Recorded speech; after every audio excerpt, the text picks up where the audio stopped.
Now, files declassified in America have revealed covert public relations and lobbying activities of Israel in the U.S. The National Archive made the documents public following a Senate investigation. They suggest Israel has been trying to shape media coverage of issues it regards as important. You can download these files from the website of the Institute for Research on Middle Eastern Policy. And we can now cross to Washington and talk to Grant F. Smith, who is the director of this institute. Thank you for joining us, Mr. Smith. I'd like to begin by asking you, what exactly do these files reveal?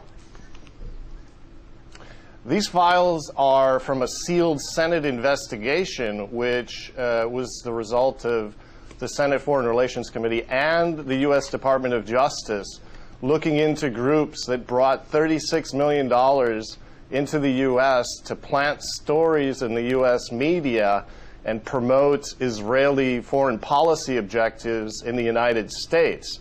They're extremely relevant because they revealed, for example, a vast effort to divert U.S. attention from the Israeli Dimona nuclear weapons facility by saying it was merely a research center.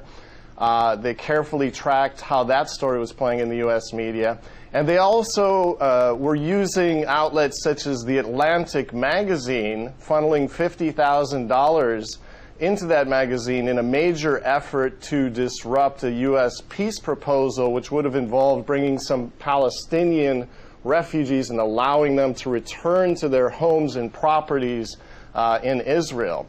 The interesting thing about these... Go ahead. I was just going to say, what about the media, their side? How susceptible are they to Israeli lobbying? Well, this reveals essentially that major U.S. publications that were on the receiving end of the $36 million really fell into line for a whole host of initiatives. Now, the Senate investigation was a failure, and they essentially heavily censored the Senate transcript and then put all of these extremely damning files into sealed records for years and years so that nobody could really see what was going on. And unfortunately, the groups that were involved in this, they were ultimately forced to register as foreign agents and disclose their activities. They simply transferred all of these activities into a group called the American Israel Public Affairs Committee. So it's extremely enlightening for Americans to see how media influence functions by looking at internal documents from this investigation. Well, it also makes you ask, how much will Americans really see if the U.S. media is so affected by these lobbyists, no?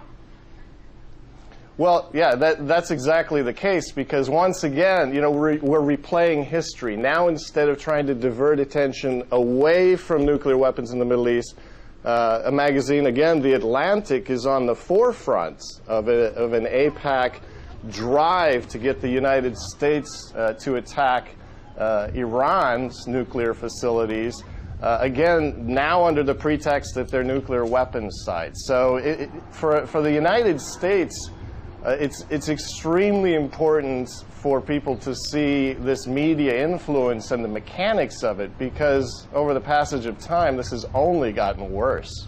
What does this suggest about U.S. policy in the Middle East? Is it being shaped around the interest of Israel as you see it? Well, we've done a lot of work over the years obtaining documents about Israeli policy initiatives in the United States.